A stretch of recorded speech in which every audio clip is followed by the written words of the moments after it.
नमस्कार सभी को, आदाब, सत श्री अकाल, जय हिंद, जय भारत। जैसा कि आप लोगों को बताया था, उसी वक्त पे हम आपके सामने आ गए हैं लाइव पर। 9:45 भारतीय समय अनुसार, 9:45। बात क्या है, किस टॉपिक पर बात करना है, ये सब कुछ ऑलरेडी मैं पोस्ट कर चुका हूँ, एक वीडियो में भी बता चुका हूँ और पोस्ट भी कर चुका हूँ। भारत में जैसा कि पता है कि कोरोना काल में इस आपदा को अवसर में बदला गया है। ये सभी जानते हैं कि भारत में इस आपदा को कहीं न कहीं अवसर में बदल लिया गया है। ये सच है कि इस आपदा को बहुत बुरी तरीके से अवसर में बदला गया है, और इसी की वजह से आज देश में चारों तरफ से ऐसी खबरें सुनने को मिल रही हैं जो बहुत ही खतरनाक हैं। जैसा कि हमने आप लोगों से पहले भी कहा था कि इस वीडियो को ज़्यादा लोगों तक इसलिए पहुंचा दीजिएगा ताकि किसी भाई की जान बच सके, किसी बहन का भाई, किसी माँ का बेटा बच सके। इसलिए ये स्पेशल लाइव बनाई जा रही है, और उस बहन के लिए बनाई जा रही है जो अपना भाई खोने के बाद आप सबके भाइयों को बचाने के लिए मैदान में उतरी हुई है। जबकि उसको बहुत सारी परेशानियों का सामना करना पड़ेगा। ये हिंदुस्तान है, ये सबको पता है कि बहुत सारी परेशानियों का सामना करना पड़ेगा, लेकिन फिर भी वो आप सबके भाइयों को बचाने के लिए, आप सबके भाइयों को, बाप को, चाचा को, रिश्तेदार को, फैमिली को बचाने के लिए इस टाइम आप सबसे जुड़ने आ रही हैं। इसलिए ताकि आपका भाई जो उनके भाई के साथ हुआ वो आपके भाई के साथ ना होने पाए। इसलिए युक्ता जी, आप एक बार फेसबुक से बाहर जाकर के फिर से आइए ताकि आपका कैमरा शो करे, और एक कमेंट्स कर दीजिए। आप आई हैं बट आपका कैमरा अभी ओपन नहीं दिख रहा है, तो आप एक बार फेसबुक से बाहर जाकर के रिफ्रेश करके उसके बाद मोबाइल पे आइए ताकि आपका कैमरा दिख सके और हम आपको जोड़ सकें। सोचने की बात यह है कि लगातार वालेकुम सलाम दानिश रजा भाई, कैसे हैं? दानिश भाई, मुझे एक मैसेज कर लीजिएगा, मैं अपना व्हाट्सएप नंबर यहीं पे टैग कर देता हूं, ताकि पिन कर देता हूं ताकि आप मैसेज कर सकें।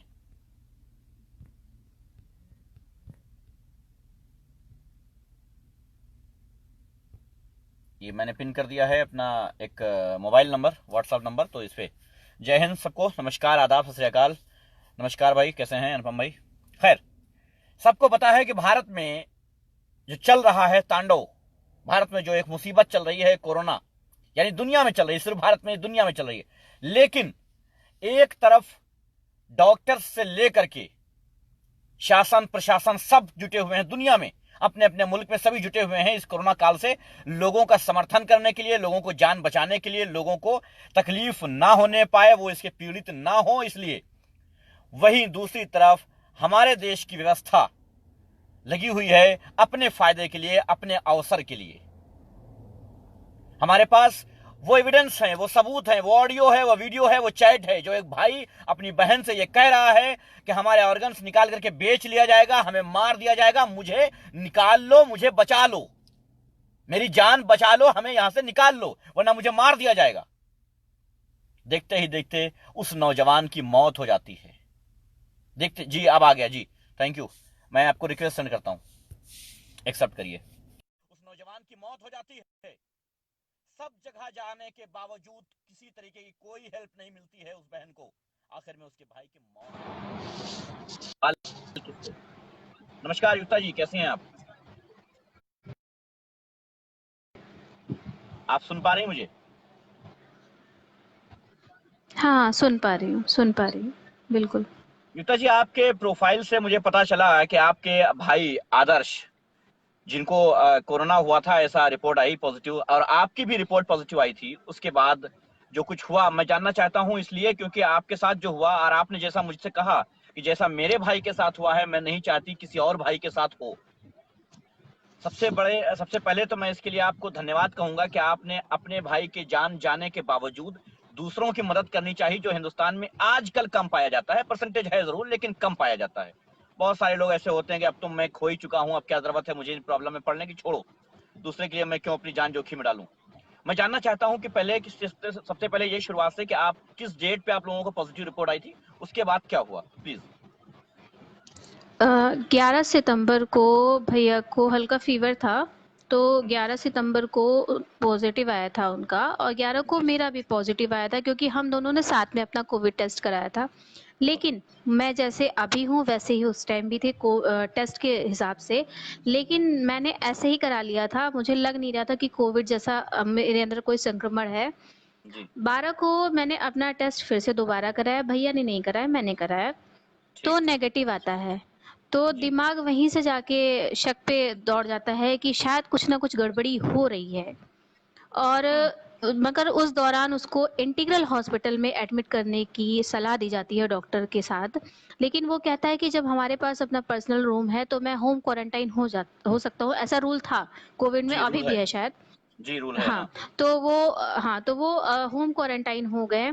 लेकिन 15 को उनका फीवर नहीं कम हुआ, तो डॉक्टर को कहते हैं भगवान होता है, भगवान का होता है, लेकिन ये राक्षस होते हैं असल में। इन्होंने बोला 15 को, भी भैया ने जब कहा कि मुझे फीवर नहीं कम हो रहा, तो वो इतने गंदे लहजे में ऊंची आवाज में कहते जी। हैं कि तुम्हें बोला था ना इंटीग्रल हॉस्पिटल एडमिट हो जाओ, एडमिट नहीं हो रहे हो, तुम्हारी वजह से तुम्हारा पूरा घर मर जाएगा। वो एक संवेदना नहीं होती है, वो दहशत पैदा करनी डराना। होती है। बिल्कुल डराया गया। जी, वो मेरे भाई को डरवाया गया, क्योंकि कोविड महामारी के हम लोग आदी नहीं थे। ये तो लाया जी। गया, तब पता चला कि कोरोना नाम की भी कोई चीज होती है। राइट। वो बिल्कुल। हॉस्पिटल एडमिट होता है और उसे इंटीग्रल हॉस्पिटल दिया जाता है, जबकि वो कहता है कि मुझे मेरे घर के पास का हॉस्पिटल दिया जाए। लेकिन जी। कहते हैं कि नहीं, आप इंटीग्रल ही जाइए। अच्छा। इंटीग्रल जाता है, उसको खांसी आती है, सब दिक्कतें होती है, ना काढ़ा मिलता है ना गर्म पानी मिलता है, सिर्फ एक जी। बेड मिलता है। अच्छा। जब हम पेशेंट को अपना इलाज खुद ही करना है, गर्म जी। पानी भी हमें खुद अपनी इलेक्ट्रिक केतली चाहिए, काढ़ा भी जी। खुद बनाना है, तो हॉस्पिटल किस बात का। हॉस्पिटल किस और बात का, बिल्कुल। जी। सबसे बड़ा मुद्दा कि जब अभी तक कोरोना की कोई दवाई नहीं आई है, तो हॉस्पिटल क्यों हम्म। मतलब दिया जा रहा है। कोई बिल्कुल, दवाई नहीं इलाज है किस चीज कोरोना का की। हो रहा है? बिल्कुल। क्या इलाज किया किस जा चीज रहा है? का है। और 16 को उसको वहाँ का रवैया नहीं समझ आ रहा था, और हम्म। वो लगातार मेरे से बोल रहा है कि मुझे यहाँ समझ नहीं आ रहा, मेरे को जल्दी निकलना होगा। मैंने कहा 1 हफ्ता हो गया, 3-4 दिन की बात है, आप रह लो। हम्म। लेकिन पता नहीं क्या, मुझे वहाँ कुछ समझ नहीं आ रहा था। 21 सितंबर के मैं आती हूँ मेन पॉइंट पे अब। जी। 21 सितंबर को वहाँ से मैसेज आता है कि बहन मुझे निकाल लो, मेरी जान को खतरा है। मैं कही कि अभी तक मेरी बात नहीं हो रही थी, मैं परेशान थी, हेल्पलाइन डेस्क पे पूछ रही थी भैया कैसे हैं, भैया कैसे हैं। अच्छा, वो जब वो बताते एडमिट कि किए ठीक गए है। थे तब आपको फैमिली में से किसी को मिलने नहीं दिया गया वहां पर? मिलने नहीं दिया गया, लेकिन फोन से तो बात हो सकती थी ना जी। पेशेंट से। हाँ। क्यों बिल्कुल। नहीं बात। हाँ, फोन से भी कोई किसी भी तरीके का कोई कांटेक्ट नहीं होने दिया गया। जी नहीं। और हेल्पलाइन डेस्क पे मैंने कॉल की, लगातार उनसे बात की, तो उन्होंने कहा कि सब कुछ नॉर्मल है। ऐसा रूल आया है कि आप पेशेंट से बात नहीं कर सकते, आप बात करोगे तो तबीयत ज्यादा खराब हो जाएगी। ये हॉस्पिटल अरे। का स्टेटमेंट था। नया नया रूल है, नया रूल है। वाह। और हाँ, ये चीजें थी। लेकिन गवर्नमेंट ट्रीटमेंट हो रहा है, दवाइयाँ भी बाहर से मंगाई जा रही है, जी। सबसे बड़ा। जी। फिर मैं जाती हूँ 21 सितंबर को, जब मैसेज आता है भैया का कि मुझे निकाल लो, जान को खतरा है। मैंने मर्डर देखा कल, मेरे बगल के बेड में एक लड़के को मार के उसके ऑर्गन्स निकाले गए, सर्जरी की गई। आपके भाई ने भैया आपको ये कह रहे बात हैं, बताई कि कल मैंने देखा है और मुझे निकाल लो वरना मेरे साथ ऐसा हो जाएगा? हाँ, आज मेरा नंबर है आज मेरा नंबर है। और मैं सरकारी गवाह बनूंगा, और यहाँ पे जी। मानव अंग तस्करी का काम होता है। और ये जी। हॉस्पिटल बहुत ही गंदे हैं, मैं देख रहा हूँ, यहाँ पे डॉक्टर भी नहीं आते हैं, ये डॉक्टर भी किस नहीं हॉस्पिटल का आते हैं। मामला है? ये किस हॉस्पिटल का ये मामला है? इंटीग्रल हॉस्पिटल लखनऊ का मामला है। अच्छा। जी। जी। और उसके बाद मैं सीएमओ से बात करती हूँ 9 बजे सुबह कि ऐसा ऐसा है, मेरे भाई को दिक्कत है। और भाई अपना वीडियो बना के देता है कि यहाँ पे ऐसा ऐसा है, मुझे निकाल लो। मैं सीएमओ से कहती हूँ ये वीडियो आप देख लीजिए, और मेरे भाई जी। को एक लेटर बना के प्रोटोकॉल के हिसाब से रेफर करवा दीजिए। लेकिन वो जी। नहीं करवाते हैं, बोलते हैं आप ऑफिस आइए, मैं देखता हूँ। 11 बजे मैं ऑफिस पहुंचती हूँ, तो वो मिलते ही नहीं है। अच्छा। वो मिलते ही नहीं, वो हमें समय ही नहीं देते। अब मैं एक 20 साल की लड़की हॉस्पिटल भी दौड़ रही हूँ, अधिकारियों के पास भी दौड़ रही हूँ, क्योंकि मेरे पास उस वक्त कोई नहीं था। जी। जब मैं हॉस्पिटल जाती हूँ, मैं डॉक्टर के पैरों में गिर जाती हूँ, प्लीज मेरा भाई दे दीजिए मुझे, हम्म। मैं अपने रिस्क पे ले जाना चाहती हूँ, मुझे नहीं करवाना आपके यहाँ ट्रीटमेंट। पर मैं उनसे डर के मारे जी। नहीं कहती हूँ कि आपके यहाँ ऐसा ऐसा हुआ, वरना मुद्दा और गर्म हाँ, हो बिल्कुल। जाता। जी, हाँ, आप चाह रहे है थे कि ना। किसी तरीके से तो पहले अपने भाई को निकाल लें, नहीं तो अगर इनको हाँ कानो हाँ। कान खबर हो गई कि हम्म। हमारे भाई को खबर है तो फिर ये छोड़ेंगे नहीं। नहीं, बिल्कुल नहीं, उसी वक्त जी। मार देते, ये उसी वक्त हाँ, मार बिल्कुल, देते। बिल्कुल। लेकिन जी, उसका फोन छीन लिया गया, वो वीडियो बना रहा था मानव अंग तस्करी का, तो उसका जी। फोन छीन लिया गया, जो अभी भी हॉस्पिटल में है, जो आज भी है, और वो मुझे अच्छा, नहीं दिया फ़ोन गया अभी है। तक आप लोगों को मिला नहीं है? नहीं, उसमें ऐसा अच्छा, क्या है, क्या डर है हॉस्पिटल वालों को, क्या डर है, उसमें सबूत है ना, इस बात का डर है, इसलिए वो बिल्कुल, फोन बिल्कुल, नहीं दे रहे हैं। बिल्कुल। लेकिन मेरे भाई को टॉर्चर करा गया, उसको गले में पट्टा बांधा गया, और 28 साल लड़के को डायपर पहना दिया गया, और उसके हाथ पैर बांध दिए गए, उसको खाना नहीं दिया गया, उसको टॉर्चर किया गया। सारे ओह! सबूत है मेरे पास, और ये मेरा भाई बोल के गया है मुझे। बहुत दुर्दशा कर दी मेरे भाई की इन्होंने। जो उसके आपने बाद भेजा मैं है। गई हूँ, जी, हाँ, प्लीज़। जो मैंने आपको भेजा है हाँ, वो सारी चीजें सच हैं, और वो आपको भी लग रहा है। उसके बाद शायद तभी आप मेरे लिए आज खड़े हुए हैं, और ये सारी बिल्कुल, चीजें बिल्कुल। थी। जी, लेकिन मैंने जब वहां से निकाला, मैं ढीठ बन के हॉस्पिटल में बैठ गई, कहा मैं लेके ही जाऊंगी। डायरेक्टर आते हैं जफर इदरीस साहब, इंटीग्रल है हॉस्पिटल के। जी। 12 बजे एक लड़की को हुँ, बुलाते हैं, जबकि मेरे पिताजी, वो उन्हें नहीं बुलाते हैं, मुझे बुलाते हैं और कहते हैं युक्ता जी आप अपने भाई को नहीं ले जा पाएंगी। मैंने कहा भाई क्यों नहीं ले जा पाऊंगी, तो बोलते हैं क्योंकि मैं कह रहा हूँ। मैंने कहा आप क्या है, आप सरकार हैं, आप हॉस्पिटल वाले हैं, मैं आपको प्रोटोकॉल के हिसाब से निकाली हूँ, सीएमओ के यहाँ से लेटर आ रहा है, मैं ले जाऊंगी। मैं रेफर की डिमांड नहीं करती हूँ, मैं डिस्चार्ज की डिमांड करती हूँ, लेकिन वो नहीं करते हैं।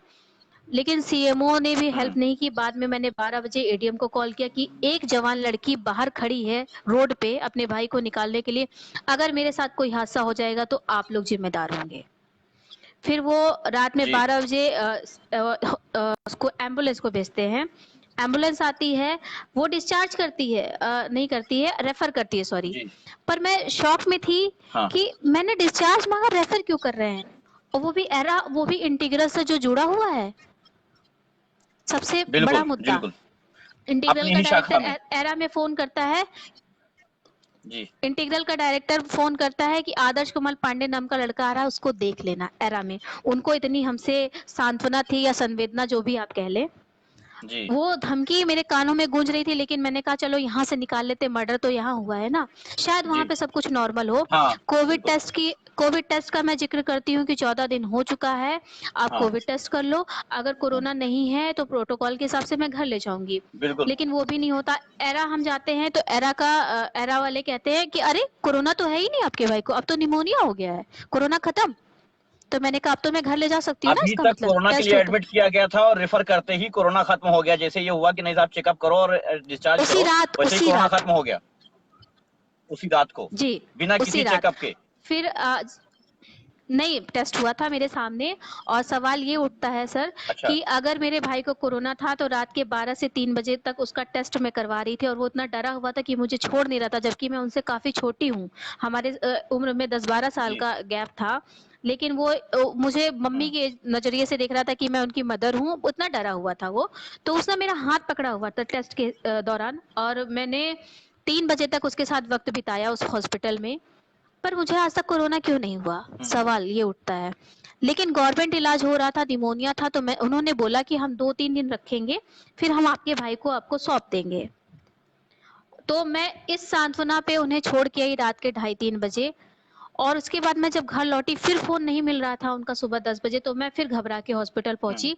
तो उन्होंने बोला कि अभी कोई दिक्कत नहीं है, सब कुछ ठीक है। लेकिन जब ये सब मैंने नाटक करना शुरू किया कि मुझे निकालना है, मैं तैयारी कर रही थी एक्चुअली इस चीज की कि जी, मैं आगे ये लोग प्रॉब्लम करते हैं, मैं पहले से ना मेंटली प्रिपेयर हो जाऊं। जो बिल्कुल, इंटीग्रल में हुआ उससे मुझे एक सबक सबक मिला था सबक एक्चुअली। मिल गया था। लेकिन उन्होंने उसी रात को उसको वेंटिलेटर पे डाल दिया, उसी रात को, निमोनिया उसी जैसी रात बीमारी में को वेंटिलेटर निमोनिया पे डाल। बता करके वेंटिलेटर पे डाल दिया गया। जबकि आपने हाँ जो जी, वीडियो और उनका भेजा है मुझे, जो पोस्ट किया है, उसमें तो ठीक-ठाक लग रहा है बंदा। तो फिर उसको वेंटिलेटर की क्या वो ज़रूरत पड़ गई वेंटिलेटर अचानक से? वो वेंटिलेटर का वीडियो है, आप उसको देखिए, और लोग जो देख रहे हैं वो भी देखें, वो वेंटिलेटर पे कहाँ से लग रहा था, वो वेंटिलेटर का बिल्कुल। ही वीडियो है। अच्छा, वेंटिलेटर का ही और है। कहते हैं कि हाँ जी, ये वेंटिलेटर का है, हॉस्पिटल के अकॉर्डिंग ये वेंटिलेटर पे थे, पर आप वीडियो देखिए कहाँ से वेंटिलेटर पे लग रहे हैं आपको, बिल्कुल हष्ट पुष्ट हुँ। थे। लेकिन जब वहां पे हम जाते हैं तो हमसे एक पैसे मिनट की मैं वीडियो डिमांड दिखाना होती है। एक मिनट मैं वीडियो दिखाना चाहूँगा जी, व्यूअर्स को। कि आप सब खुद ही देखें कि एक नौजवान जो हेल्दी है, साफ साफ दिख रहा है, उसकी जबान कहीं नहीं लड़खड़ा रही है, उसको कोई बोलने में प्रॉब्लम नहीं हो रही है, आखिर उसको वेंटिलेटर पर डालने की जरूरत क्या पड़ गई थी? मैं ठीक हूँ, मुझे कोई प्रॉब्लम नहीं है। मुझे जबरदस्ती के लिए बना के बांध के रख रखा है। प्लीज मुझे यहाँ से निकाल दो। मैं आदर्श पांडे, मैं ठीक हूँ एकदम, कोई मुझे कोई दिक्कत नहीं है। मैं ये वीडियो भी पोस्ट करूंगा, लोग देखें कि आखिर एक नौजवान जो बोलने में कहीं दिक्कत नहीं आ रही है, कोई तरीके की, कुछ ये भी नहीं कि सांस फूल रही है, कोई प्रॉब्लम कुछ भी नहीं, एक नॉर्मल आदमी जैसे मैं बोल रहा हूँ, ये बोल रही है, वैसे ही बंदा बोल रहा है, उसके बाद अचानक से वेंटिलेटर पे डाल देना, मतलब किस षड्यंत्र के तहत? जी प्लीज युक्ता मैम जी। क्योंकि वो सरकारी गवाह बनना चाहता था, ये षड्यंत्र था। बस अगर वो मेन सरकारी मेन गवाह दिक्कत बाहर आके मुंह खोल देता तो उसको जी कैसे उसको मारना था, उनका एक मेन मकसद था। लेकिन जब एरा में हमसे पैसे मांगे गए, वो भी रिकॉर्डिंग है मेरे पास, और मैंने जैसे पहले बोला था कि वक्त आने पे मैं धीरे धीरे सबको एक्सपोज कर रही हूँ, और मैं करती भी आई हूँ, आपने देखा भी है। जी तो उसमें ये कहा गया कि निमोनिया का इंजेक्शन का आपको पेमेंट देना है। तो बारिश का समय था, तो मैंने कहा मैम मैं नहीं आ सकती, तो उन्होंने कहा गूगल पे करिए। मैंने कहा गवर्नमेंट इलाज चल रहा है, क्यों पैसे किस बात के? तो बोलते आपको देना पड़ेगा। फिर भी अच्छा हमारी मजबूरी होती, हम आम इंसान की कि अपने भाई को बिल्कुल बचाना बिल्कुल, है, अपने बेटे को हाँ जान बचाना है, हम बचाना पैसे है अपने देंगे। परिजन की तो फिर देना जी, पड़ेगा बिल्कुल। बाद में देख लेते हैं हम उनसे। हाँ लेकिन हम पैसे देते हैं और वो इंजेक्शन भी नहीं लगाया जाता है, क्योंकि उन्हें कितना क्या पेमेंट देते है, हैं आप? आपको भी 35,000। 35,000 जी जी, लेकिन मैं ये कहना चाहती हूँ कि निमोनिया का इंजेक्शन लिया, कोविड वार्ड में रखा, जो भी था इनकी साजिश थी या रणनीति, आप जो भी कहें। लेकिन जी मुझे अभी तक ये नहीं समझ में आ रहा है कि ये करना क्या चाह रहे थे। ये जो गवर्नमेंट कोरोना एक पेशेंट पे 2.5 लाख कुछ मिलता है शायद इन लोगों को, जी क्या वो कोटा जी पूरा करना चाह रहे थे ये हॉस्पिटल वाले? ये था, लेकिन वो किसी की जान की कीमत नहीं है इनको, कुछ भी नहीं उसके है। बाद वो उसके वो जी शख्स हमारा करता था बड़ा भाई, मुझे परी जैसे रखा हमेशा। मैं स्टडी कर रही हूँ, मेरी माँ एकदम लाचार हो चुकी है, पापा एकदम निराश, बीच वाला भाई अब उसके ऊपर बर्डन आ गया है। मैं ये केस लड़ रही हूँ, देखिए जिंदगी कहाँ से कहाँ पहुंचा दी मुझे। अभी तक कोई पूरे परिवार को तहस नहस कर दिया। टेंशन नहीं था, लेकिन अचानक से इतनी जिम्मेदारियां हम्म, तोड़ दिया। और फिर जब प्लाज्मा मांगा जाता है, बोलते हैं प्लेटलेट्स कम हो गया, सेकेंड डे, फिर मैं आपको 22 तारीख को बताती हम्म, हूँ, फिर मुझसे प्लाज्मा मांगा जाता है। जी तो प्लाज्मा हमारा डोनर अपना था, तो डोनर का मतलब होता दान, हम्म, डोनेट करना, ठीक है। जी तो प्लाज्मा के पैसे हमसे क्यों लिए गए? 7,000, फिर 7,000 हमसे लिए गए। फिर प्लाज्मा मैं कहती हूँ डोनर कि जब आपका था, डोनर है उसके तो बाद भी 7,000 लिए गए? जी बिल्कुल, और जबकि वहां पे रेट लिखा था कि अगर आपके पास डोनर है तो आपको जी पैसे नहीं देने हैं, लेकिन वो पैसे अच्छा हमें देने पड़े। चलिए वो भी हमने सब्र रखा, हमने कहा इंसान है तो सब कुछ है अपना। बिल्कुल बिल्कुल। फिर हम वहां पे गए हैं, और उसके बाद मेरे भाई को 24 तारीख को मार दिया गया। 24 तारीख 24 को तारीख को मार दिया गया, और ये मार दिया गया। हम्म, लेकिन आप एक चीज को माने या ना माने, नेचुरल होता है। 24 तारीख को रूह होती है ना, एक अपने एक रूह आपसे ब्लड से जुड़ा होता है, वो आती है जी आपके पास ऐसे वक्त हम्म, में। हम्म, मेरा भाई, मुझे उस टाइम महसूस हुआ था, और ये चीज मैं अगर अभी इन लोगों की भाषा में कहे तो वो बेवकूफी होगी शायद, लेकिन वो चीज आप समझ रहे हैं, मैं समझ रही हूँ बिल्कुल। कि एक अपना कोई लगाव होता होता है, है रूह जिससे एक आता है। बेचैनी हो जाती है कि कुछ गड़बड़, कुछ कुछ गलत हो रहा है हमारे साथ, ऐसी एक बेचैनी शुरू हो जाती है, अगर किसी अपने के साथ कुछ गलत होता है तो उसी वक्त एक बेचैनी जी होती है। जी जी, मैं लड़ रही थी, उस वक्त भी लड़ रही थी, आज भी लड़ रही हूँ, लेकिन वो मुझे महसूस हुई वो चीज, और मम्मी को भी वो दिखाई पड़े। तो ये चीजें हम्म, उन्होंने मुझे बाद में बताई। लेकिन जब वो स्पीच उन्होंने, जैसे मेरे भाई ने व्हाट्सएप चैट में कहा, जो मैंने आपको भेजा है, आप जी दिखाइएगा भी लोगों को, जी जिसमें उन्होंने कहा था कि मुझे मारेंगे और मुझे हम्म, वेंटिलेटर पे रख के पैसे कमाएंगे, और हाँ मुझे कोरोना का मरा दिखाएंगे, और पोस्टमार्टम भी नहीं कराना पड़ेगा। पॉइंट, जी मरे हुए व्यक्ति जी का पॉइंट। और वही इन्होंने जी एग्जैक्ट किया उनके साथ। बिल्कुल उसके बाद जब 26 को 10 मिनट पहले, मैं आपको एक बहुत ही ऐसी बात बताऊंगी, आप भी शॉक हो जाएंगे, साथ जितने लोग जुड़े हैं सब शॉक हो जाएंगे। जी लगातार मैं प्लाज्मा 22 तारीख से बोल रही हूँ, भैया को चढ़ा या नहीं चढ़ा। उन्होंने 26 तारीख तक हाँ प्लाज्मा ही नहीं चढ़ाया, और प्लाज्मा हमने उनके एंड टाइम पे दिया, वो भी रिकॉर्डिंग है मेरे पास। लेकिन प्लाज्मा जब आपने हमने 24 को दिया? 23 को। 23 को आपने प्लाज्मा 23 को दिया और 26 तारीख तक नहीं चढ़ा वो, नहीं बिल्कुल नहीं चढ़ा। और मैं और मेरे उसका पास पेमेंट रिकॉर्डिंग है, मैं 7,000 रुपए, लगातार आपका 7,000 रुपए भी ले लिया गया। जी, और मैं लगातार पूछती रही कि मैम प्लाज्मा चढ़ा, सर प्लाज्मा चढ़ा। बोलते हैं हम अपने हिसाब से चढ़ाएंगे, आपके हिसाब से नहीं चढ़ाएंगे। मैं बहुत बहस करती हूँ तो मेरी डॉक्टर से बात कराई जाती है। डॉक्टर अपना नाम बताने से डरते हैं। मैंने पूछा सर योर गुड नेम, तो कहते हैं ये नहीं बता सकते हो। आखिर डॉक्टरों को ओ, किस बात का डर था? ये डॉक्टर थे या कोई एजेंसी ऐसी थी जो काम करती है छुप करके कि बताएंगे नहीं साहब, हम अपनी पहचान छुपा लेंगे? डॉक्टर्स अपना नाम नहीं बिल्कुल बता रहे हैं, बिल्कुल, क्यों? आप सही क्योंकि कह रहे इनको हैं। ये हरकतें करनी थी और प्री प्लान पूरा हरकतें सिस्टम करनी चल रहा थी, था, इसलिए। जी। Pre plan. और उसके बाद जो मेरे पास सारी रिकॉर्डिंग है, और मैंने उनसे बात की मौत के 10 मिनट पहले। मैं मेन मुद्दे पे आती हूँ। मौत के 10 मिनट पहले 10:30 बजे रात को 26 तारीख को, उनके हिसाब से जो 26 को मौत हुई, तो जी। मैं फोन करती हूँ, मैम सब कुछ ठीक है? बोलते हैं हाँ सब ठीक है, सारे ऑर्गन्स काम कर रहे हैं, बीपी नॉर्मल है, और सारे पल्स सही है, ऑर्गन सारे काम कर रहे हैं, रिकवर हो रहा है। मैंने रिपीट किया, रिकवर हो रहा है? बोलती हाँ रिकवर हो रहा है। 10 मिनट पहले बाद सूचना आती है कि आपके भाई नहीं रहे। हो सबसे गया। बड़ी बात यह है कि उसको उसको परिवार से बात तक नहीं करने दी जाती है। पहला पॉइंट यह है कि आखिर क्यों, आखिर पेशेंट के पास ऐसा क्या था जिसको छुपाया जा रहा था? इसका मतलब वो जिसने जो चैट यहाँ हम्म। पर मौजूद है, जो आपने चैट दिखाया है, अभी मैं पोस्ट करूंगा, अभी लोग पढ़ेंगे। जो चैट मेरे पास मौजूद है, इसमें साफ लिखा हुआ है कि मेरे ऑर्गन्स बेच दिए जाएंगे, पोस्टमार्टम भी नहीं किया जाएगा और मुझे कोरोना पेशेंट में मौत दिखा दी जाएगी। पेशेंट को पहले से ये पता होता है कि हमारे साथ ऐसा किया जाएगा और हो जाता है वही। यही रीजन है कि बात नहीं करने दी जा रही है परिवार से। और जो आदमी पूरा और हेल्दी ये है, इसे बात करने कहते में हैं कोई अपने प्रॉब्लम नहीं मौत है, की अचानक से उसको भविष्यवाणी। वेंटिलेटर पे। हाँ, जी। अगर और आखिर उसके कैसे ये अलावा मान भी लिया जाए बहुत कि सारी एक चीजें आदमी ये हमारे मान जाए? जी। हाँ। नहीं। और सबसे मेन मुद्दा मैं आपको पॉइंट बताती हूँ कि लोग अगर मेरे ऊपर यकीन करें या ना करें, मुझे इससे फर्क नहीं पड़ता, मैं अपनी लड़ाई जारी रख रही हूँ। बिल्कुल लेकिन बिल्कुल। भैया के मौत के पहले एक युवा व्यक्ति मारा जाता है, फिर भैया की डेथ होती है, लेकिन उसके एक दिन पहले एक युवा व्यक्ति, यंग लड़का, एरा मेडिकल से बिल्डिंग से कूदकर छलांग लगाता है, सुसाइड जी कर लेता है, जी जी। राइट। क्योंकि वो इन लोगों हाँ, से उसी का इतना नाम। परेशान हो जाता है। और उसके बाद भैया की डेथ के दूसरे दिन उन्हीं के बेड की बगल की लेडी, यंग लेडी, उसकी हम्म। भी डेथ हो जाती है। उसकी भी यानी बॉडी नहीं दिखाई जाती है। कुल मिलाकर के ये कोरोना के नाम पर हॉस्पिटल्स ने अपना धंधा जमा रखा है और ऑर्गन्स निकाल करके आपदा सप्लाई में करते हैं अफसर। ये। बिल्कुल मिलजुल करके पूरी कहानी है, और बिल्कुल इसी वजह से, वरना सिर्फ नौजवानों को अचानक से कोई सुसाइड कर ले रहा है, किसी अचानक से मौत हो जा रही है, अचानक से ना उनको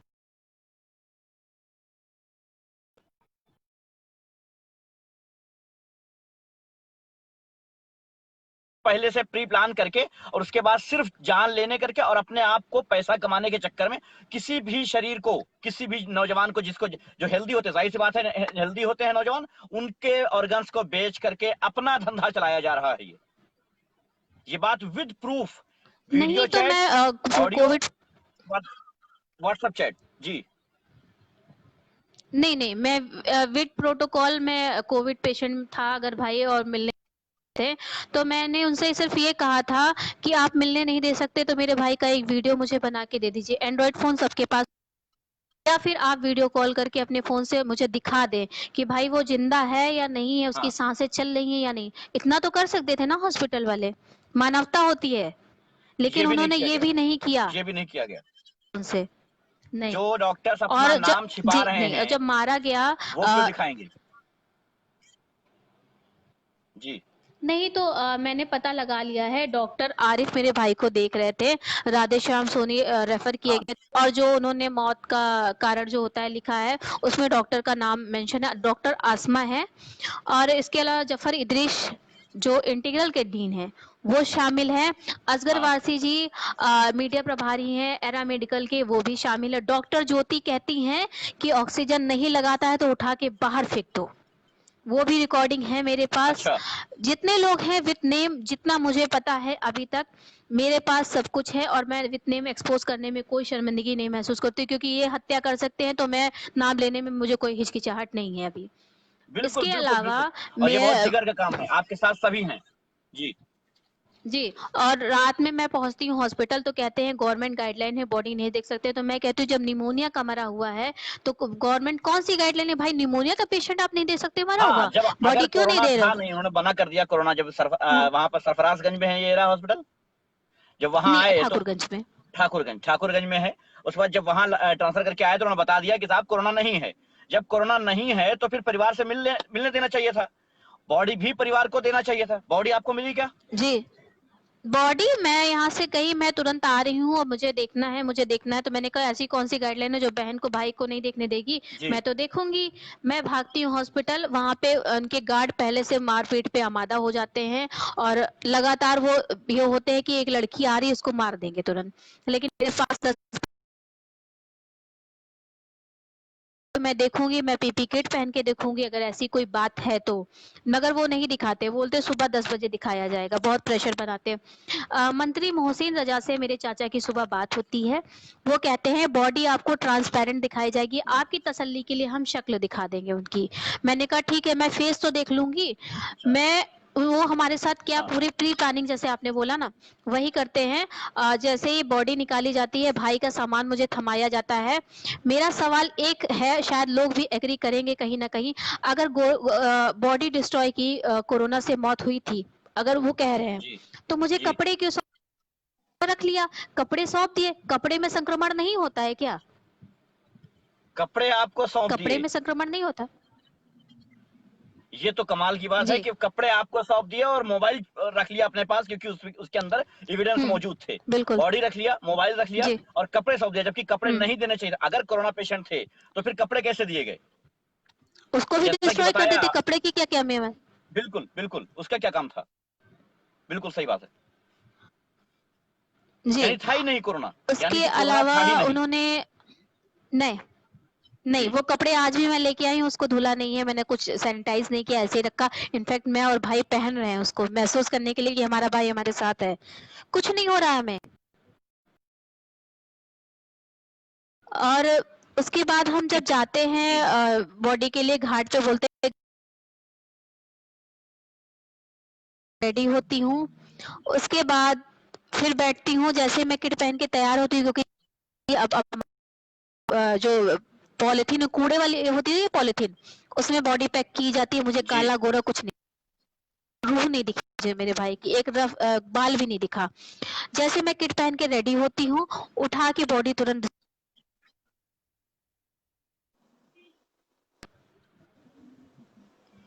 यानी किसी भी तरीके से आपकी निगाह उनकी बॉडी पर ना पड़ जाए, कहीं ये सारे राज खुल ना जाएं, इस वजह से सारे प्लान करके वो काम किया गया कि कहीं ऐसा ना हो जाए कि आपकी निगाह पड़ जाए और खुलासा हो जाए।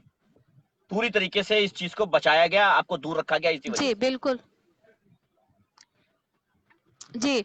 उसके बाद सबसे बड़ी बात तो मोहसिन रजा जी से बात हुई थी, उनकी नहीं चली, मंत्री की ही नहीं चली। नहीं, वो तो सबसे है दुखद कहाँ बात, मंत्री, कहाँ मंत्री, भाजपा कहाँ में वो तो भाजपा की मंत्री की नहीं चल रही है। मंत्री कहाँ, वो तो सब लग्गू भगू हैं, वो लगे हुए हैं आसपास अपना खाने के लिए और कुछ नहीं, अपने खाने के लिए लगे हुए हैं। बाकी पब्लिक के कुछ कह नहीं सकते, वो तो कुछ नहीं कर सकते। जी। मैं तो खुलेआम आज भी कहता हूँ कि कुछ नहीं कर सकते साहब, जी कुछ भी बिल्कुल नहीं कुछ कर नहीं, सकते वो लोग। बिल्कुल कुछ नहीं। लेकिन एक होता है हाँ। ना कि अगर आपकी चलती नहीं तो आप फेंकिए भी मत ना। हाँ, बस ये है, सबसे बस बड़ी ये बात। है। फर्जी आश्वासन दे करके किसी को फर्जी आश्वासन दे करके उसको उम्मीद बंधवा करके और उसके बाद उसके साथ धोखा करने का काम ये जो शुरू कर दिया है मंत्रियों ने, आज के मौजूदा सरकार के मंत्रियों ने खास करके, ये बहुत गलत है। अच्छा, मैं ये जानना चाहता हूँ, बहुत जैसे गलत है वो। आप जी। आप निगेटिव आ गई थी, 2 दिन के बाद आपकी रिपोर्ट निगेटिव आ गई थी। जी। इनकी रिपोर्ट तब निगेटिव आई जब जो है वहां पर गए, जब क्योंकि पहले टेस्ट नहीं कराया, जब सरफराजगंज ट्रांसफर किया तब इनको डॉक्टर्स ने वहां बता दिया, वो सॉरी ठाकुरगंज, तो उन्होंने बता दिया कि जो है निगेटिव है और इनको निमोनिया है। जब निमोनिया था तो फिर बॉडी क्यों नहीं दी गई? क्योंकि ऐसा कौन सा हम्म। कानून है, ऐसा कौन सा देश का कानून है जो किसी भी वजह से मौत होने पर बॉडी नहीं दी जाएगी? क्या इसके खिलाफ कोई एफआईआर वगैरह आपने करने की कोशिश की अभी तक, हॉस्पिटल या स्टाफ या जो भी इसमें एफआईआर जिम्मेदार लोग हैं? सबसे नहीं, सबसे बड़ी बात तो मैं आपसे कह रही हूँ, थोड़ा इमोशनल पार्ट है। मुझे आज तक पता ही नहीं जो मरा है वो मेरा भाई था या नहीं, आज तक नहीं पता। बिल्कुल बिल्कुल बिल्कुल सही बात है कि अभी तक जब आपको दिखाया ही नहीं गया तो कैसे एक यकीन कैसे कर लिया जाए कि ये मेरा भाई ही था या नहीं? जैसा कि लगातार ये हो रहा है कि लाशों को इतनी जल्दबाजी में जला दिया जाता है, किसी को पता ही नहीं चलता है। चाहे वो हाथरस जी रेप केस रहा हो, चाहे बाराबंकी रेप केस रहा हो, चाहे ये हॉस्पिटल्स वाला रहा हो, कि किसी को नहीं पता चल पा रहा है कि असल में मेरे परिवार के परिजन की ही बॉडी है या किसी और की बॉडी है, यही नहीं पता चल पा रहा है। जी। उसके बाद एफआईआर की अगर आप बात करें तो 26 को हुआ, 27 को हमने अस्थियां वगैरह विसर्जित की, लेकिन मैंने देखा ये 28 से मैं पैरवी कर रही हूँ। मैं सीधा गुडम्बा थाना जाती हूँ इंटीग्रल हॉस्पिटल के। उनको पहले से पता होता है कि ये युक्ता पांडे हैं और ये ठाकुरगंज में जो लड़का मरा है ये उनकी बहन है। मैं जैसे ही गाड़ी से उतरती हूँ सीधा कहते हैं वो ठाकुरगंज में लड़का मरा, आप उसकी सिस्टर है ना? मेरे से ओ सबसे पहला सवाल। ओ तो क्या उनको ये पहले से ये पता होगा। कोतवाली वाले, ये थाने वाले क्या अब अंतर्यामी भी हो गए हैं कि साहब फला गाड़ी से फला आदमी आ रहा है, फला केस का होगा? नहीं, वो पहले से उनको इन्फॉर्म किया जाता है पहले कि से ऐसा ऐसा क्योंकि हो वो सकता सब, है। क्योंकि ये सब मिली जुली भगत है, सब मिली जुली भगत जी है। जी, सबसे पहले तो मैं अपने घर के पास वाले थाने में जाती हूँ। मैं चिन्हट में रहती हूँ और चिन्हट थाने जाती हूँ तो वो एफआईआर लेने से मना कर रहे। तो मैंने कहा सीधा सर आप बताइए, आप हाथ नहीं डालना चाहते हैं इस मामले में, लेकिन आप हमारी सेफ्टी के लिए एक एफआईआर तो कर सकते हैं। मुझे डब्ल्यूएचओ से नाम से कॉल आती है फेक, मुझे धमकी जाती है कि जो तुम्हारा हाल, तुम्हारे भाई का हाल हुआ तुम्हारा हाल होगा। अच्छा उसके बाद जी, और उसके बाद मैं गुडम्बा थाने जाती हूँ जो उनका लोकेशन लगता है। जी वहां पर भी यही सेम कंडीशन होता, मुझे लौटा देते हैं, मुझसे कहते हैं आप सीएमओ के पास जाइए। गुडम्बा थाने के एसएचओ हैं आरपी सिंह। वो कहते हैं कि जी ये तो इतने बड़े नेटवर्क है हॉस्पिटल, इन पे तो कुछ हो ही नहीं सकता। आपको पता है आप किस पे हाथ डाल रही हैं? भाई ओ कौन सा नेटवर्क है ये? जी, ये मेरे को अंडर डराने की कोशिश अंडरवर्ल्ड है की क्या जाती है। ये अंडरवर्ल्ड का काम है क्या? हो सकता है जी। और फिर जब मैं सीएमओ के पास जाती हूँ वहाँ रिसीविंग कराती हूँ, अब सीएमओ नहीं मिलते हैं, लेट पर एफआईआर में जो अपनी प्रार्थना पत्र है उसको रिसीविंग कराती हूँ। मैं डीएम के पास जाती हूँ, उसको रिसीविंग कराती हूँ। सबके पास मेरे रिकॉर्ड है कि मैंने यहाँ यहाँ जाके किया। जी फिर मैं कमिश्नर के पास जाती हूँ, डीजीपी के पास जाती हूँ, जन सुनवाई पोर्टल जाती हूँ और 1076 जाती हूँ। लेकिन एक चीज मैं अभी आप भूल गई। जिस दिन जी मौत हुई थी मैंने 112 मिलाई थी उस दिन, इमरजेंसी अच्छा नंबर 112 नहीं आती है मौके पर। 112 112 भी नहीं आज तक आती नहीं है। आती है जी।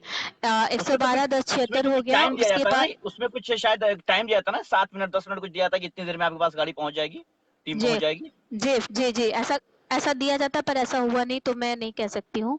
और आज तक नहीं आई। फीडबैक लेते थे पहले कि आपके ये आया, इस पर फीडबैक क्या है आपका। आज एक तक तो महीना हो फीडबैक नहीं चुका मुझसे है, लिया गया। एक महीना हो चुका है, जी अब तक 112 की गाड़ी पहुंची नहीं है।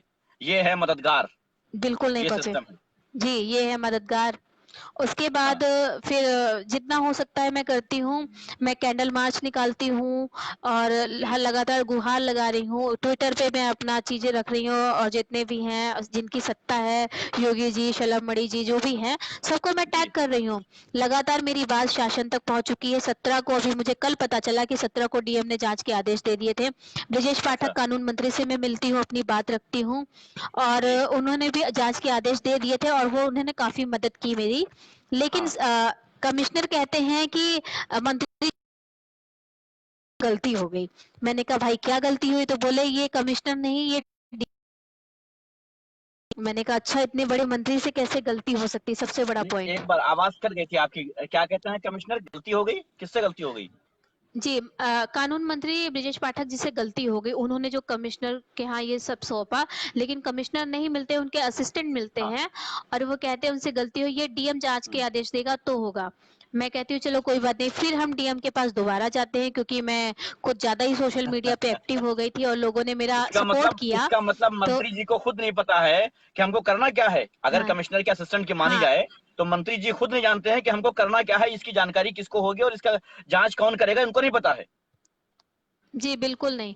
उसके बाद मैं जाती हूँ तो डीएम जांच के आदेश देते हैं 16 को। फिर से कहते हैं हमारे टेबल पे आपकी कंप्लेन नहीं आई। मैं दोबारा जाके कंप्लेन अपनी देती हूँ विथ अटैच प्रूफ सीडी के जी साथ, जी सारे मंत्रियों को। लेकिन अब देख रहे हैं या नहीं देख रहे हैं वो मुझे नहीं पता, लेकिन मैंने अपनी ड्यूटी पूरी करी। उसके बाद मैं अभी तक दौड़ रही हूँ और दौड़ती ही जा रही हूँ, मगर मुझे कोई मदद मिल ही नहीं रही है। लगातार मीडिया कवरेज कर रही है और जी उसके अलावा मैं चारों निगम एसीपी से मिलने जाती हूँ तो उनका स्टेटमेंट गंदा था। मेरे को कोई हिचकिचाहट नहीं है। एसीपी रैंक की महिला कहती है कि जो मरा वो ना मेरा रिश्तेदार था ना मेरा भाई था, और मैं तो अपने यहाँ, मेरे यहाँ ये आती नहीं है कंप्लेन, मेरा एरिया नहीं पड़ता है, मेरे अंडर में नहीं आता है, और मैं कंप्लेन कर भी नहीं सकती हूँ, और मैं चाहती हूँ कि इसको आप बुरा वक्त समझ के भूल जाएं तो ज्यादा अच्छा है। चारू निगम, एसीपी रैंक महिला का अपने स्टेटमेंट। भाई की मौत बस मेरे को, पास रिकॉर्डिंग नहीं अपने है। भाई के कांडों को कोई भूल जाए। आप कट गई हैं युक्ता जी, एक बार फिर से आप कमेंट्स कीजिएगा, मैं जोड़ता हूं आपको। अपने भाई के मौत के तांडव को कोई बुरा वक्त समझ करके भूल जाए, जबकि उसके पास सारे एविडेंस मौजूद हैं। ये बेटी बचाओ अभियान है, ये बेटी बचाओ अभियान है, यही है बेटी बचाओ अभियान। सबका साथ सबका विकास, यही हो रहा है। एक भाई की मौत पर एक बहन का तमाशा बनाया जा रहा है, उसको गली गली दौड़ाया जा रहा है, कहीं कोई कुछ कह रहा है, कहीं कोई कुछ कह रहा है। क्या यही है कानून? क्या यही है रक्षा? क्या यही है साथ? चाहे वो हॉस्पिटल्स हो, चाहे पुलिस प्रशासन हो, चाहे मंत्री हो, सब के सब एक तरह के काम कर रहे हैं। मैं फिर से जोड़ता हूं, बुरा वक्त समझ के भूल जाए जाए। वित्त मंत्री है कि प्याज महंगा हुआ है, मैं प्याज, मुझ पे कोई फर्क नहीं पड़ेगा। उसी तरीके से यहाँ एक रैंक, एक ऐसी ऑफिसर ये कह रही है कि मेरा भाई नहीं था इसलिए। वाह, बहुत अच्छा जी। बताते हैं कि बुरा वक्त समझ के जी, भूल जाएं आप। ये किस ऑफिसर का कहना है? एसीपी चारू निगम। चारू निगम, एसीपी रैंक के अधिकारी ऐसी बातें कर रहे हैं कि ये बुरा जी, वक्त समझ, जबकि एविडेंस मौजूद हैं। उनको अपनी जिम्मेदारी निभानी चाहिए थी, अपनी जिम्मेदारी, एक एसीपी रैंक को अपनी जिम्मेदारी निभानी चाहिए और समझनी चाहिए कि वो जो सैलरी ले रहे हैं वो आपके पैसे के टैक्स से ले रहे हैं, आपके टैक्स के पैसे से ले रहे हैं। वो गवर्नमेंट के या हॉस्पिटल के नौकर नहीं हैं, वो आम जनता के नौकर हैं। उनको आम जनता को मदद करनी चाहिए। जी, लेकिन वो उल्टे ही आपसे ये बता रहे हैं कि आपको बुरा वक्त, कल को उनके भाई को अगर ऐसा ही कर दिया जाए तो क्या वो बुरा वक्त समझ के भूल सकती हैं? तब तो बहुत तेज चेन लगेगी और यहां से जमीन से लेकर आसमान तक एक कर दिया जाएगा फिर तो। जी, बिल्कुल। उसके बाद नहीं, फिर भी उन्होंने कहा, और उनके अंडर में एरिया हमारा नहीं आता तो उन्हें ये कहना चाहिए था कि देखिए हमारे अंडर में नहीं आता, मैं किसी और को बिल्कुल रेफर करा देती हूँ बिल्कुल आपकी जी। कंप्लेन। ये चीजें कुछ डाइजेस्ट होती हैं, लेकिन वो नहीं, ये डाइजेस्ट नहीं एरिया का होता है, और लफड़ा जो जबकि है, मैं ये मीडिया पुलिस के वालों साथ में जाती एरिया हूँ। का लफड़ा जो है, ये तो मैं समझता हूँ कि हमारे देश में, जैसे हमारे गलियों में कुत्तों का लफड़ा होता है ना, कि साहब इस गली में आ गए तो हम भौंकेंगे, उस गली में तुम भौंकना, यही वाला हाल हो गया है। अगर एरिया नहीं है तो भाई हुँ, आपके पास वायरस मौजूद है, जी। आपके पास हाईकमान मौजूद है, आप वहां बात करके ट्रांसफर करा दीजिए केस। जरूरी है कि आप पीड़िता को ही दौड़ाएंगे और उससे इस तरह से बदतमीजी से पेश आकर के? इंसानियत नाम की कोई चीज नहीं है अधिकारियों में, कुछ भी नहीं है। अगर वो चाहते तो आपसे कहते कि साहब मैं वायरलेस कर देती हूँ, मैं वहां जानकारी दे देती हूँ, आप वहां जाइए, वहां उस एरिया का मामला है, वहां पे जो है दर्ज कर लिया जाएगा, मैं बात कर लेती हूँ वहां पे। ये कहना चाहिए था ना कि ये क्या मेरा भाई नहीं है और आप भूल जाइए, आप भूल जाइए इसको गलत टाइम समझ के। इन अधिकारियों और जितने ये लोग हैं, इनके बच्चे तो आज तक सरकारी अस्पताल में नहीं बिल्कुल जाते बिल्कुल हैं। जी। इन्हें तो वीआईपी ट्रीटमेंट जी, चाहिए, अच्छा, आपने बताया कि आपको और धमकियां इन्हें तो मिल रही सारी हैं, सुविधा मिलती है। आपने बताया कि आपको धमकियां भी मिल रही हैं। दे कॉल्स पे लोग आपको धमकियां क्या दे रहे हैं? हम्म मुझे मैसेंजर पे भी कुछ मैसेजेस आए थे, और अच्छा अभी डब्ल्यूएचओ का पहला कॉल, जो मेरे भैया नहीं रहे इस दुनिया में, उनके नंबर पे कॉल आया डब्ल्यूएचओ से करके, जबकि ट्रू कॉलर पे साफ साफ दिख रहा है कि एरा मेडिकल लिखा अच्छा, था। हम पढ़े लिखे लोग बिल्कुल, हैं, हम उस पे ध्यान देते हैं। ट्रू यस, कॉलर पे कुछ तो बताता ही है, ट्रू राइट, कॉलर अगर पूरा नहीं हाँ, बताता है तो उस पे एरा मेडिकल लिखा होता है, और मैं उठाती हूँ, मैंने कहा यस, तो बोलते हैं आदर्श कुमार पांडे से बात हो सकती है, जबकि वो व्यक्ति इस दुनिया में अभी बिल्कुल, है ही नहीं। मैं कहती हूँ कि कैसी बेवकूफ़ी भरी बात आप कर रहे हो, जब वो है ही नहीं, आपको किससे बात करना है? मैं उनकी सिस्टर बोल रही हूँ। तो वो कहते हैं कि आपने अपना कोविड टेस्ट कराया? मैंने कहा मैं 1 दिन पॉजिटिव भी रह चुकी हूँ, और अभी हम सबने अपना कोविड टेस्ट फैमिली ने करा लिया था। तो बोलते फिर भी बी केयरफुल, जो आपके भाई का हाल हुआ वो हो सकता है आपका भी हाल हो। मतलब सीधे सीधे धमकाया ये गया मुझे आपको बोला कि साहब जाता है। आपका भी यही हाल हो सकता है, आपका भी यही हाल हो सकता है, आपकी भी बॉडी जी। को इस तरह से जो है छुपा करके सारे ऑर्गन्स बेचे जा सकते हैं। कुल मिलाकर के ये धमकाना है, डराना है, हुँ, ताकि आप कहीं से भी ऐसा ना करें कि आवाज उठाएं, कहीं ऐसा ना हो कि आप अपनी आवाज ऊंची करें जी। और लोगों को ये बताएं कि वहां क्या चल रहा है। इसीलिए आपको धमकाने की कोशिश की मैसेंजर में जी, जो, और जी, मैसेंजर में जो लोग कह मेरे रहे हैं। चाचा जी हाँ ने, जी, जी, प्लीज। मेरे चाचा जी ने बॉडी शायद वहां से उठाई थी और साइड भी किया था। तो उन्होंने एक चीज मुझसे बोली थी लास्ट में, शायद उनको ये चीज पहले से नहीं था, क्योंकि मैं भाई मरा था, इतना मेरा दिमाग नहीं काम कर रहा था जी उस वक्त। तो उन्होंने ये चीज देखी, उन्होंने कहा कि मैंने बॉडी तो नहीं छूने दी, ना उन्होंने देखने दी, लेकिन जब स्ट्रेचर से उठा के वो गाड़ी पे रख रहे होते हैं, तो वो उन्होंने कहा कि मैंने उसके फेस के पास, मतलब चेहरे पे ऐसे हाथ रखा था जी पॉलिथीन के जी। ऊपर, जो कूड़े वाली पन्नी थी जिसमें उन्होंने गंदी तरह पैक कर रखा था, उस पे उन्हें कॉटन जैसे लगा। तो उन्होंने अब बोला है कि मुझे कहीं ना कहीं ये चीजें पता है कि उस पे उनकी आंखें भी निकाली गई थी। हाँ, क्योंकि उस तो टाइम मैंने इंसान के कहा एक सोच में आपने ये नहीं होता है, उस टाइम वो इंसान नहीं सोच पाता है वहां से, बिल्कुल। हम्म, हम्म। तो ये चीज उन्होंने बताया, पूरी बॉडी पे उनकी कॉटन लगा हुआ था, पूरी बॉडी पे कॉटन लगा था चाचा के हिसाब से, और उन्होंने ये चीजें बोली है। लेकिन मुझे बस एक चीज का दुख भी है कि मैं 28 सितंबर से दौड़ रही हूँ, जी आम लड़की। मिशन शक्ति शुरू हुआ है यूपी में, वो हम लड़कियों के लिए ही है शायद। मैं सब कुछ दौड़ रही हूँ, मेरी कोई सुनवाई क्यों नहीं हो रही है अभी तक। और सबसे बड़ी बात, आपको मैं एक चीज बताती हूँ, मुझे दुख और क्या मैं बताऊँ, गुस्सा भी है इस बात का कि मैं अ, सबूत पेश कर रही हूँ। कानून क्या मांगता है? सबूत पेश सबूत। करो, बिल्कुल। मैं सबूत पेश कर रही हूँ, और फिर भी क्यों नहीं सुन रहे हैं? मतलब क्या चाह रहे हैं कि अभी तक विधानसभा में 2 लोगों ने आत्मदाह किया, क्या वो मैं भी हूँ? लेकिन ऐसा कुछ नहीं, नहीं है मुझे, क्योंकि मुझे अपने परिवार को संभालना है, ऐसी गंदी आपके सोच नहीं है साथ हर मेरी। वो इंसान लेकिन रहेगा जो सच का साथ देना जानता होगा, जिसका ज़मीर जिंदा जी, होगा, वो आपके साथ है। वो आपके साथ है, आप बिल्कुल हिम्मत मत हारिए। जी। और कुछ कुछ मुझे इस मामले पे मैं आपसे बोल रही हूँ, अभी जब लाइव आए हैं जी काफी लोग हमें सुन रहे हैं, तो मैं बोलती हूँ कि लोगों ने इसको पॉलिटिकल मुद्दा कहीं ना कहीं बना दिया है। बिल्कुल बनाएंगे, बेशक, सच है ये। मैं ये कहना चाहती हूँ कि हाँ, बनाएंगे नहीं सर, बना दिया है जैसा मुझे सुनने में जी आया है। और मैं सिर्फ इतना कहना चाहती हूँ कि देखिए, मैं एक आम लड़की हूँ, मिडिल क्लास फैमिली बिल्कुल। से बिलोंग करती हूँ। मेरा कोई पॉलिटिकल अटैच खाना जी पड़ता है, हमें कोई बेनिफिट नहीं बिल्कुल। मिलता है। उसके अलावा लोग यही कह रहे हैं, जो भी है, मुझे इससे किसी से लेना देना नहीं है। मेरी लड़ाई है, लेकिन दुख इस बात का है कि सरकार जो है वो मेरी हाँ, सरकार जो है, जो जिम्मेदार लोग हैं इस दौरान जिनके हाथों में जिम्मेदारी दी गई है, भाई सवाल उसी से किया जाएगा, जिम्मेदारी होगी।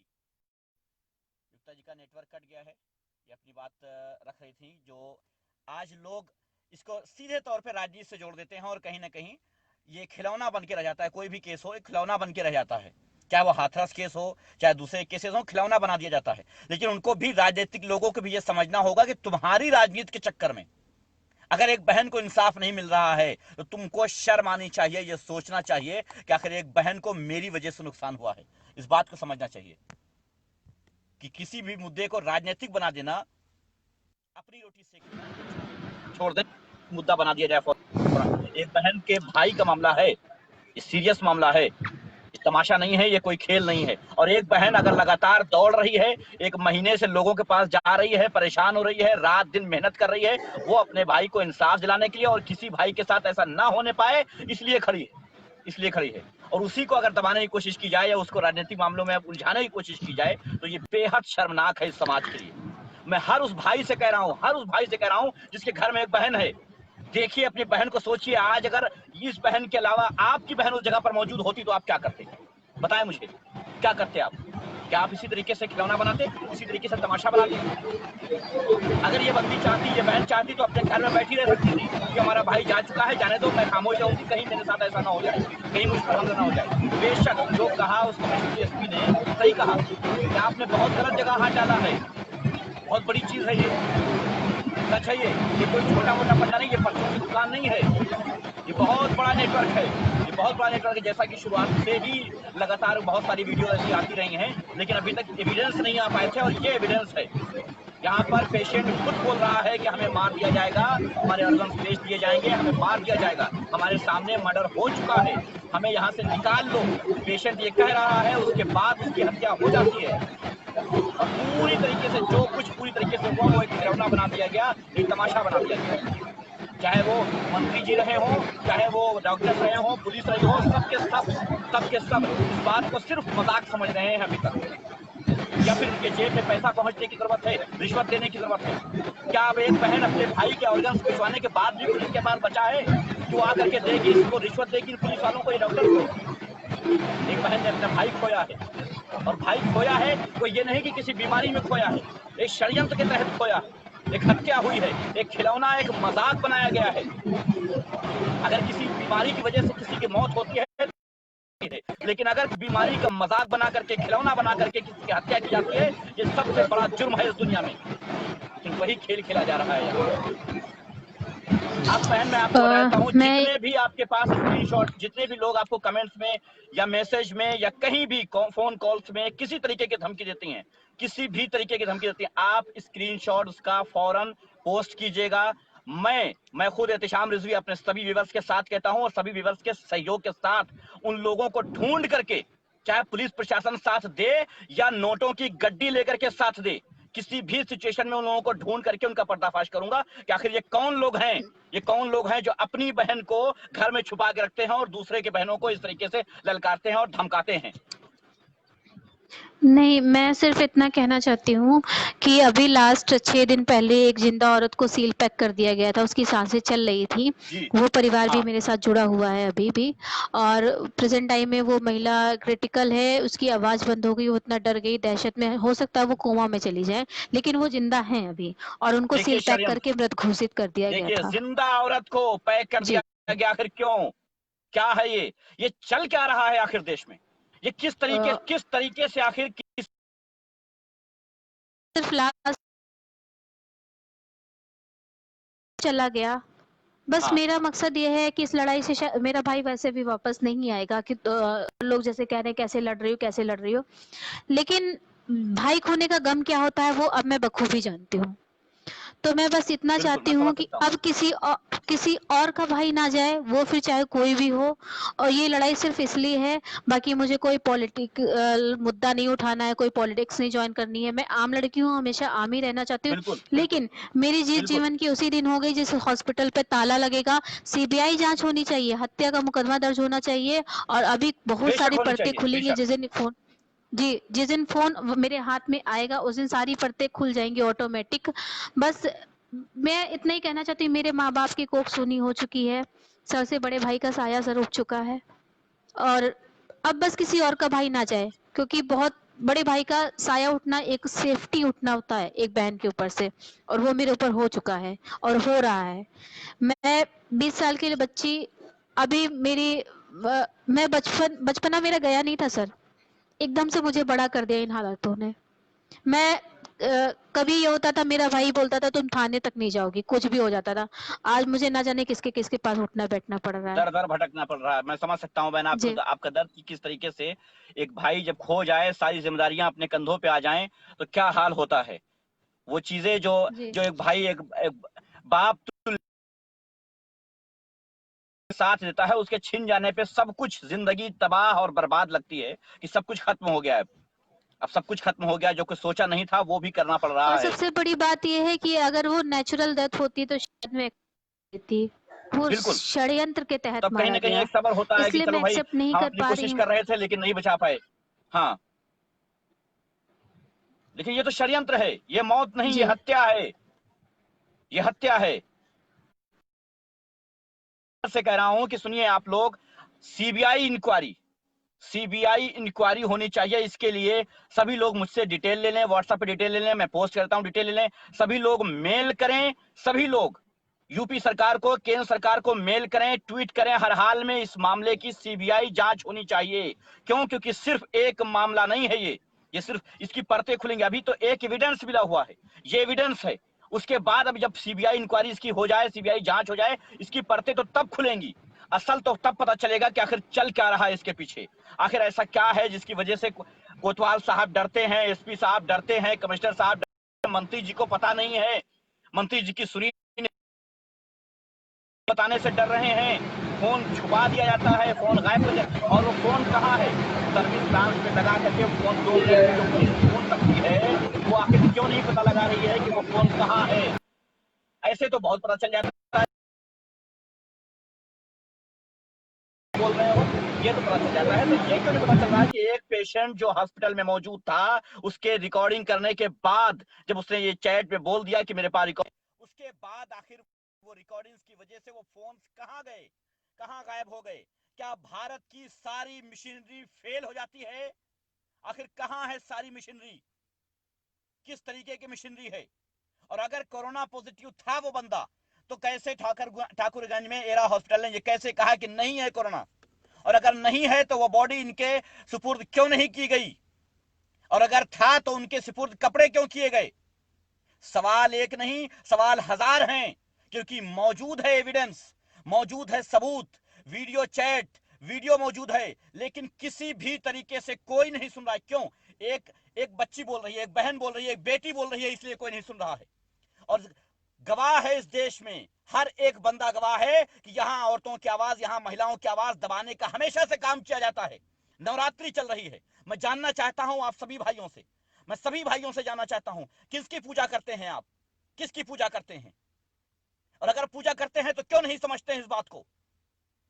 एक बहन जितना जितना अभी तक जहां जहां जिस जिस ऑफिस के चक्कर काट चुकी है, ये क्या आपने सोचा है? एक बहन जिसका भाई इस तरीके से, जिसकी भाई की हत्या कर दी गई हो, जिसकी बॉडी न दी गई हो, जिसके फोन चोरी कर लिए गए हो, जिसके ऑर्गन्स बेच दिए गए हो, वो दर दर भटक करके उम्मीद लगाए बैठी। किससे उम्मीद लगाए? मंत्री जी को पता नहीं है कि हमको किसको जांच देनी है। एसपी साहब कह रहे हैं कि हमारा मतलब नहीं, आईपीएस ऑफिसर कह रहे हैं कि साहब हमारा कोई भाई थोड़ी था, इसको बुरा वक्त समझ के भूल जाओ। कोई बुरा वक्त समझ के इसको भूल सकता है? और क्यों भूल जाए? कितने भूल जाए? क्यों भूल जाए? क्यों? सबका साथ, सबका विकास है। बेटी बचाओ, बेटी कैसे ये बेटी पढ़ेगी? मैं जवाब चाहता हूं कि ये बेटी कैसे पढ़ेगी जिसके भाई की हत्या कर दी गई है, जानबूझ करके हत्या कर दी गई है, और उसके बाद भी इंसाफ नहीं दिया जा रहा है। आखिर कैसे कैसे ये बेटी बढ़ेगी? कैसे पढ़ेगी? बेटी पढ़ाओ का क्या मतलब है? बेटी क्या रिपोर्ट पढ़े? ये रिपोर्ट पढ़े? बेटी क्या पढ़े? अपने भाई के व्हाट्सएप चैट पढ़े कि मुझे मार दिया जाएगा? ये पढ़े बेटी? बेटी कहां बढ़े? बढ़ के कहां जाए? हॉस्पिटल जाए बेटी, और बढ़ के कहां जाए? ऑफिसों के चक्कर काटे? क्यों? कोई है जो कह सकता है कि हाँ हम खड़े हैं इसके साथ? कोई है जो कह सकता है कि ये मेरी बहन है? कोई कह सकता है कि हाँ ये जो हुआ है वो गलत हुआ है? नहीं कह सकता है, क्योंकि जमीर मर चुका है, जमीर मर चुका है। सभी भाइयों से मेरी अपील है, सभी भाई जितना ज्यादा हो सके इस बहन के वीडियोस को, इस वीडियोस को और सारे वीडियोस को शेयर करिए, और लोगों को लगातार लगातार मेल करके कहिए कि इस मामले की सीबीआई जांच होनी चाहिए। हर हाल में अगर हाथरस केस की सीबीआई जांच हो सकती है, जो केस खुला हुआ था, खुला हुआ केस था, अपराधी कौन था सामने था, पीड़िता मौत के समय यह बोली थी कि हमारा रेप किसने किया है, उसके बाद भी सीबीआई जांच करवाई जा रही है। क्यों? इसमें क्यों नहीं? फिर जो सामने मुजरिम बैठे हुए थे, पीड़िता ने खुद बताया था कि यह मुजरिम है, उसके बाद उसकी मौत हो गई, वहां सीबीआई जांच हो सकती है, तो आखिर इसमें क्यों क्यों नहीं हो सकती? इसमें क्यों नहीं पता लगा जा सकता? जबकि इसमें तो सीबीआई जांच होनी ही चाहिए। आखिर फोन्स कहां हैं? 2 फोन गायब हैं जिनमें रिकॉर्डिंग मौजूद है, वो फोन कहां हैं? कहां चले गए वो फोन्स? कोरोना पॉजिटिव नहीं था वो बंदा, ये हॉस्पिटल से बताया गया, तो फिर पेशेंट के परिवार से उसको मिलने क्यों नहीं दिया गया? उससे बात क्यों नहीं कराई गई? अचानक से उसकी मौत की खबर दे करके बॉडी को खत्म कर दिया गया। क्यों? क्या इस टाइम बस यही चाल चलनी है कि किसी भी तरीके से बॉडी को खत्म करना है, सबूत को मिटाना है? क्या पोस्टमार्टम रिपोर्ट से डर लगता है?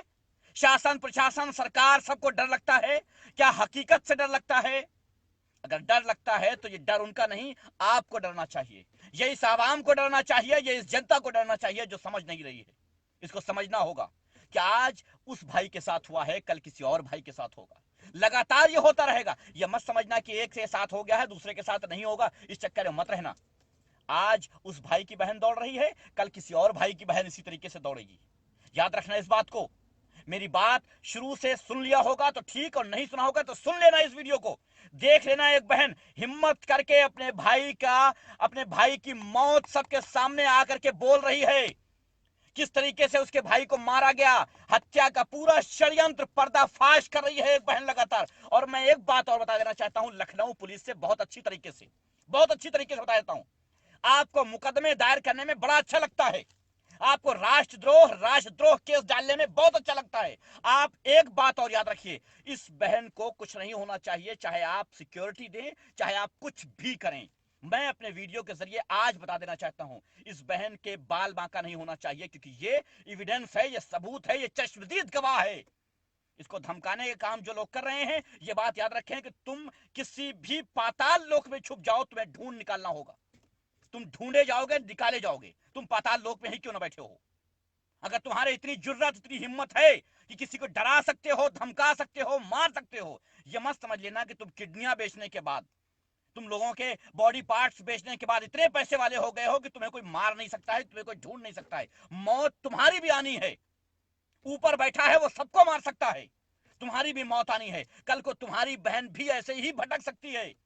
अगर चंद पैसे लेकर के इस बहन को डराने का काम कर रहे हो तो बंद कर दो, ये चीजें बंद कर दो, ये चीजें समझना होगा तुमको। और जाति धर्म देखने वालों, एक बात समझ लो, तुम लोग एक बात समझ लो, नहीं पता कि कौन क्या है, सिर्फ इंसान है। किसी की बॉडी पार्ट्स बेचने में ये नहीं पूछा जाएगा कि साहब ये मुसलमान का है इतने में बिकेगा, ये हिंदू का है इतने में बिकेगा। एक रेट बिकेगा सबका, एक रेट, सबका एक रेट बिकेगा। इसलिए सबका निकाला जाएगा, चाहे हिंदू हो, चाहे मुसलमान हो, सिख हो, ईसाई, सबका निकाला जाएगा। इस बात को अभी वक्त रहते समझ लो, समझ लो वक्त रहते। जो अधिकारी, जो कर्मचारी, जो लोग, जो मंत्री महोदय मेरी वीडियो सुन रहे हैं, बड़े इज्जत से पेश आ रहा हूं, अभी बहुत इज्जत से समझा रहा हूं। ये मेरा तरीका नहीं है इतनी इज्जत से आपसे बात करने का, लेकिन मैं कह रहा हूं इज्जत से। आपके आश्वासन की वजह से इस बहन को यह देखना पड़ा है। ऐसा ना करें, धोखेबाजी ना करें, आपको भी ऊपर जाना है साहब, आपको भी ऊपर जवाब देना है। किसको जवाब देंगे और क्या देंगे, ये प्लान कर लीजिए। अगर आपकी सुनी नहीं जाती है तो मुंह पे इस्तीफा मार के हट जाइए वहां से, लोग उम्मीद नहीं करेंगे आपसे। अभी लोगों की उम्मीद जुड़ी हुई है आपसे। अगर आपको इतनी बुरी लगती है मेरी बात, इतनी मेरी बात काटती है, तो आइए और कहिए साहब कि एहतेशाम रिजवी तुम बोलना मत, मैं करवाऊंगा सीबीआई इंक्वायरी, मैं करवाऊंगा सीबीआई जांच, इसकी इस केस की सीबीआई जानकारी, पूरी सीबीआई इंक्वायरी मैं करवाऊंगा। एहतेशाम रिजवी तुम बोलना मत। चुप हो जाएगा एहतेशाम रिजवी, उफ नहीं करेगा।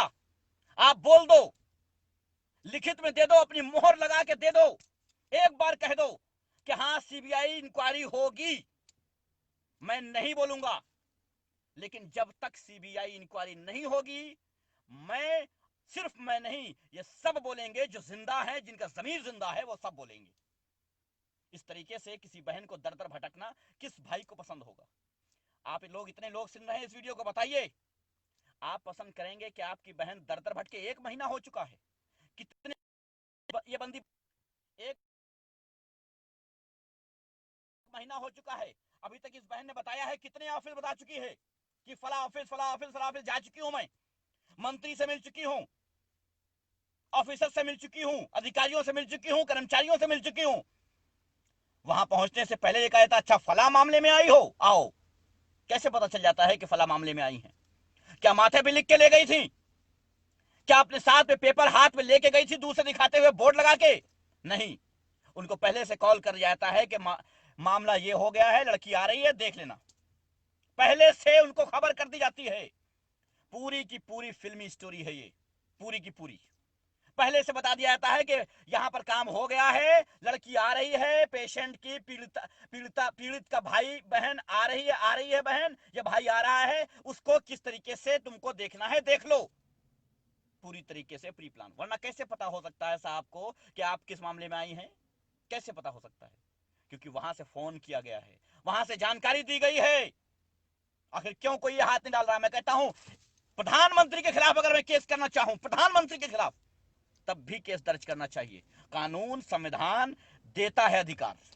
आखिर एक हॉस्पिटल के मामले में इतनी माजूर, इतनी परेशान हाल कैसे दिख रही है? ये सत्ता, ये शासन, ये प्रशासन कहां है? रिश्वत चाहिए, गड्डियां चाहिए, जान चाहिए, क्या चाहिए? लगातार लगातार पूरे देश में यही कुछ हो रहा है, कोई नहीं सुन रहा है। इंसाफ की गुहार लगाना जैसे ये हो गया है कि अपनी मौत को दावत देना। कहीं किसी मामले में फंसा दिया जाएगा, कहीं किसी मामले में फंसा दिया जाएगा। ऐसे देश नहीं चलता है साहब, ऐसे देश नहीं चलता है। और ये बयानबाजियों से कुछ नहीं होने वाला है। ये बयानबाजियों से, नारी शक्ति, महिला शक्ति, 112 एक महीने हो गए हैं, 112 की पुलिस कहां है अभी तक? मैं जानना चाहता हूं 112 की पुलिस कहां है, टीमें कहां है 112 की? करोड़ों रुपया हमारा खर्च होता है उसके ऊपर, हम टैक्स देते हैं तब करोड़ों रुपए खर्च होता है। एक बहन, हमारी बहन कॉल कर रही है, 1 महीना हो चुका है 112 नंबर पे, अभी अभी पुलिस नहीं आई है, अभी बताई नहीं कि हम कहां हैं। कितने मिनट का टाइम होता है? उसके बाद कहते हैं कि साहब 112 है महिलाओं को बचाने के लिए। भगवान ना करे किसी महिला का रेप करने के लिए उसका पीछा कर रहा हो कोई, वो 112 पे कॉल करेगी तो क्या होगा? उसकी 13 के बाद पुलिस पहुंचेगी या पहुंचेगी नहीं? साल 2 साल के बाद पहुंचेगी, कब पहुंचेगी? आखिर क्यों? पहला केस नहीं है, इससे बहुत सारे केस आए हैं कि लगातार 112 पे कॉल किया जाता है लेकिन कोई रिस्पांस नहीं मिलता है वहां से।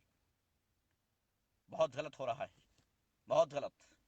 लगातार मैं आपको और आपके सारे परिवार को ये बताता रहा हूं, सारे देश को ये बताता रहा हूं कि अब भी वक्त है, आंखें खोल लो, अपने आंखों पर से पट्टियां हटा लो।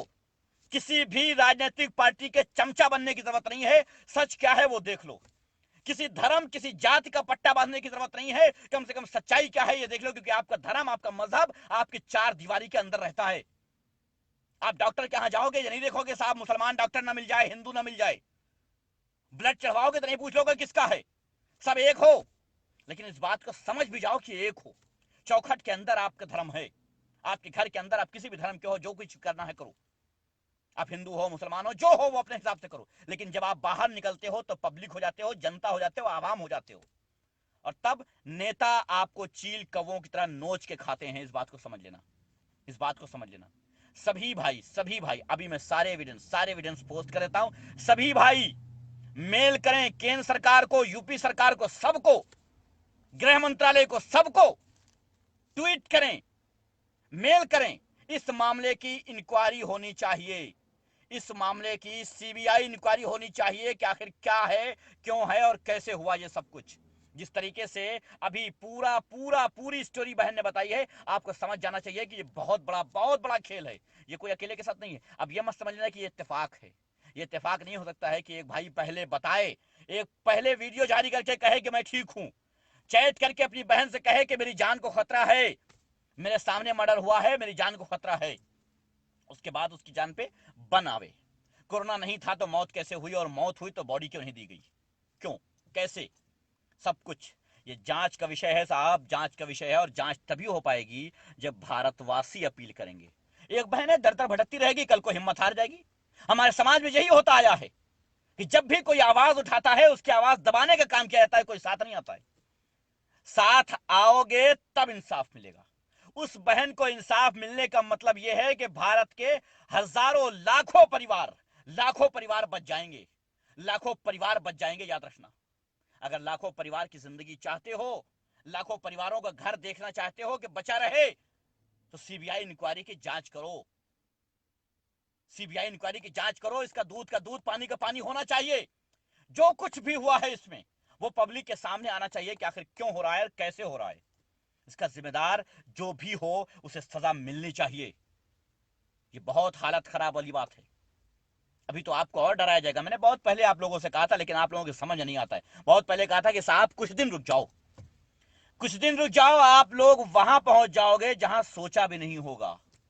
सब कुछ बगैर एविडेंस के नहीं कहता हूं मैं, किसी चीज को निगाहों से देखता रहता हूं, कहता नहीं हूं। जब देख लेता हूं कि इसमें सच्चाई है तब आपसे बयान करता हूं। इसीलिए मंत्री जी इतना जलते हैं।